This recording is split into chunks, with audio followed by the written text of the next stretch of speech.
Hey guys, welcome back to Mo's Game Table. Today we're going to take a look inside Armageddon War. Platoon level combat in the End War. It is a Flying Pig Games production and Mark Walker's company. It is a Greg Porter design. This is one of the games that I won at the raffle from the San Diego Historical Games Convention, Harold Buchanan's convention, and a huge thank you to Flying Pig, GMT, Lock and Load Publishing, Decision Games, and White Dog Games, Hollandspiel, and I know I'm probably missing others, and I apologize, but a big thank you to those publishers that donated games for the draw. It was a really great time by everybody. There was a tremendous amount of fantastic games, and this is one of the games that I got. And as you can see, here's my hand for comparison. This is a big box. If you are familiar with Flying Pig productions, you know that you're going to get these big giant boxes. That's the same as old school tactical, almost to the point of overproduction, which is something you don't normally say about game companies nowadays, but huge maps, huge boxes. So it was quite an interesting odyssey to get it into my luggage and get it home, but home it is, and let's take a look inside the box today. But first, we'll hit the back of the box so you can see what this game's all about. It says here, Armageddon War is a platoon-level game set in the near future. Following disease, famine, and economic collapse among the world's first-line powers, conventional war erupts in the Mideast for what arable land remains. Old allies join the carnage, and the war grows, pitting age-old adversaries and their new friends against each other. Armageddon War depicts the chaos amidst this war. Armageddon War is a unique game. There are no turns, just continuous activations. The intensity of a unit's close combat modifier is determined not only by its weapons, but also by the tactics you choose to use for the assault or defense. And when you fire on a unit, it has the option of taking cover or returning fire. The number of dice and the color of dice roll determine the number of hits, not complex tables. Formations are activated by chit draw, nothing new here, but return to the draw cup not at the end of the turn, but rather in a continuous manner. When chosen, a formation marker is placed on the activation track to the right of the last drawn formation. When only one chit remains in the cup, the two leftmost chits are returned to the draw cup. Simple and continuous. So that is a new play on the chit draw mechanic, which is one of my favorites there are. So let's see here what comes in the box. You get two mounted 22 by 33 inch full color game boards, 4 sheets of gorgeous die cut 1-inch counters, including Israeli Merkavas, American Abrams, Russian T-90s, Militia, Fanatics, RPG 29s, and much more. Full color rule and scenario book, including 16 scenarios, player aid cards, 18 colored dice. It is for ages 14 and up.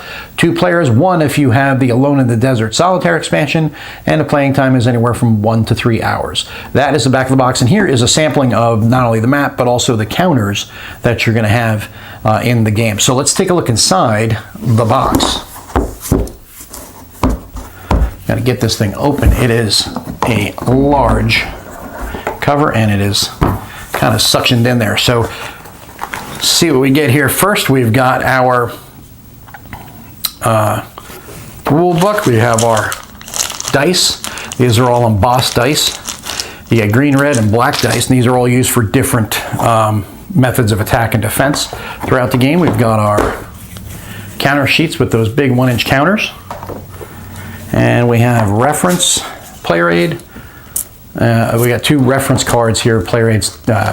We got our tech and combat reference, and then we've got our maps. So let's pull these boxes aside here, and let's see how much I can get. Probably won't be able to get the whole thing on screen here because these are big maps, and I'm probably a little too tight in on the table to show you everything, but you'll get an idea. Maybe I can get them here if I turn them sideways. There we go. There's one map here, and you can see beautiful terrain. I mean, it's really nice. You got good rubble, cities, towns. You got some scrub, roads, hills, ravines or wadis, and then you've got on this second map a little bit more of the same, and it looks like you got an airfield here as well. So you've got a varied, decent amount of terrain, and you know, it's kind of hard to get to make the desert look sexy. It's kind of like making space look sexy. It's pretty much just all black. Here it's pretty much just all drab brown. That's just standard in the desert. That's just any game. So but they've done a good job, I think, with the graphics on this. And then we've got our reference sheets, which we talked about a moment ago, and it gives you the explanation of the counters. On your counter you have your nationality, the formation it belongs to. Any special notes, an icon here will be is used to note the tech or proficiency of the unit here. Then you have the defensive value and type, and firepower and range is here, and movement value and type is here. So this is a movement value of 8, and it's a tracked vehicle, obviously. And then you have your turn sequence, movement and terrain, special range characteristics. And then over here on a tow here, we've got firepower, type, and range. No movement because it's a tow missile. And then you have support weapon type. It is an icon. It says icon here, show a type of unit the support weapon can be used by, which is usually infantry, land vehicles, or air vehicles. This would be land infantry is what it's going to be used by. Then you have fire combat, close combat, and on the back side you have the tech with the explanation of the movement costs for each unit type, infantry, wheeled and tracked, offensive dice quality, and whether the line of sight is blocked here on the right hand side. And then there are some call outs to different cases in the rule book that you can look at, and explains what these other things are: close range, long range, counterfire, so on and so forth, and what that does for your offensive dice for your different infantry, wheeled and tracked vehicles. And those are your two player aid cards. Now let's take a look at these counters. Really big, nice counters.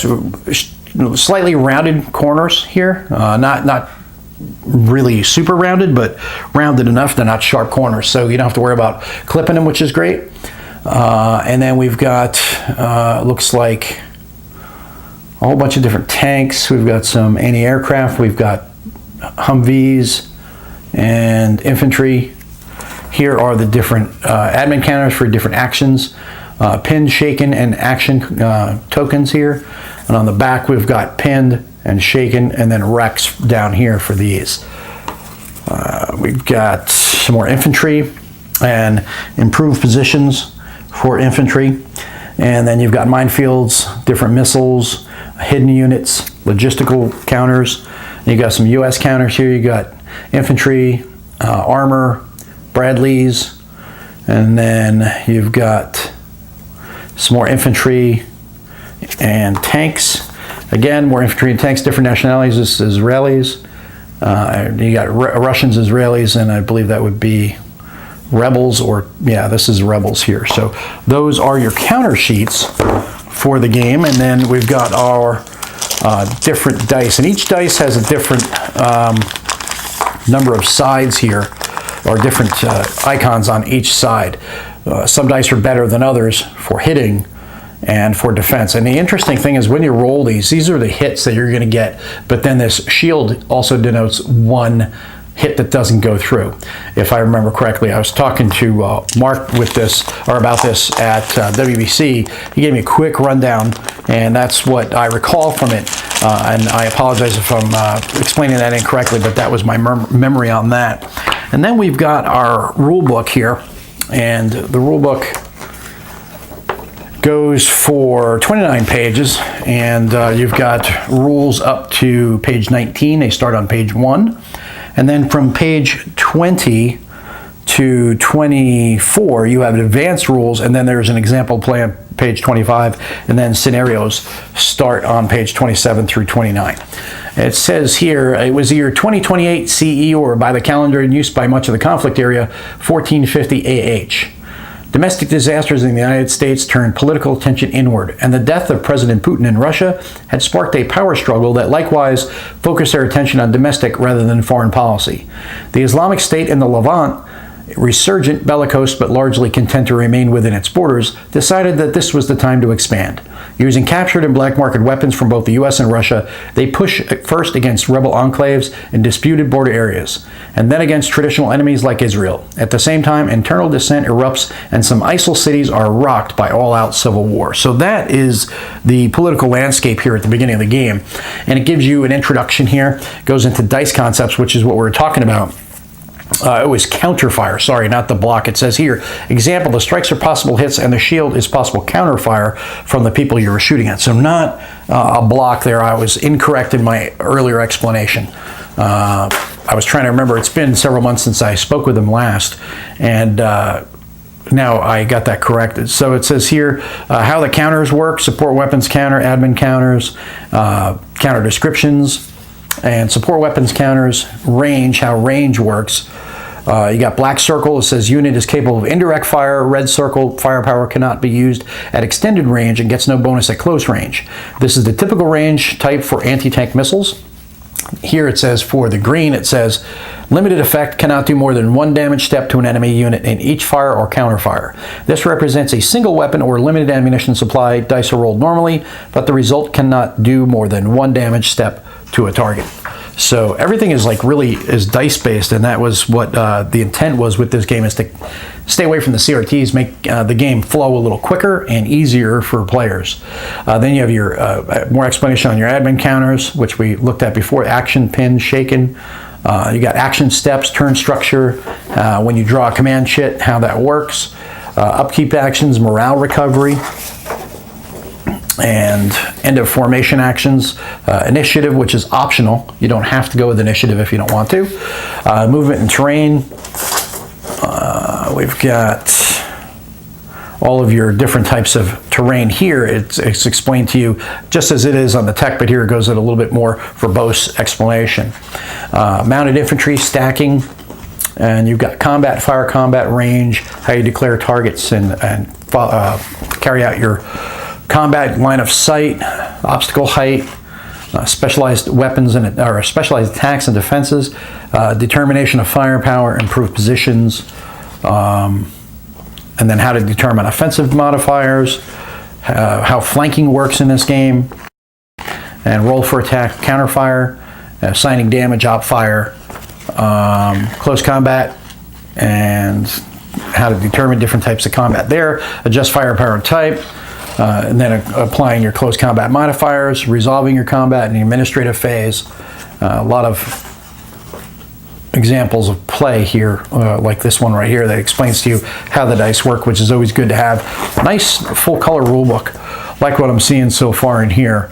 Looks like it'll be fairly easy to pick up. And again, another example, illustrated examples of play here, and then more of them on this page. And then we go into our scenarios here on page 27, and it explains here how to create your own scenarios. You can assign units a point value on this scale. It gives you the point values for each of the units, and then how to tweak your scenarios, and there's a list of all the units in the game. And then we start on our scenarios on page 29. Very simple setup. It looks like all text based OBs, and all the way through to 16 scenarios. So, or is this 15? 15 scenarios, it looks like. It said 16 on the back of the book, but maybe I'm misreading that one. But then we've got, again, our terrain effects chart on the back. But that is everything you get inside of Armageddon War from Flying Pig Productions, or Flying Pig Games, I should say. I apologize, I said that wrong twice so far in this video, but hopefully this gives you an idea of what's inside if you've been looking at this one. I believe there is still a Black Friday sale going on this weekend. So if I can get this done in time, we'll have this up for Black Friday weekend. And I think that goes till Monday is the sale. So this gives you an idea of what's inside in case you're interested in getting it. If you have any comments or questions, post them down below. Thanks for tuning in, guys. See you next time.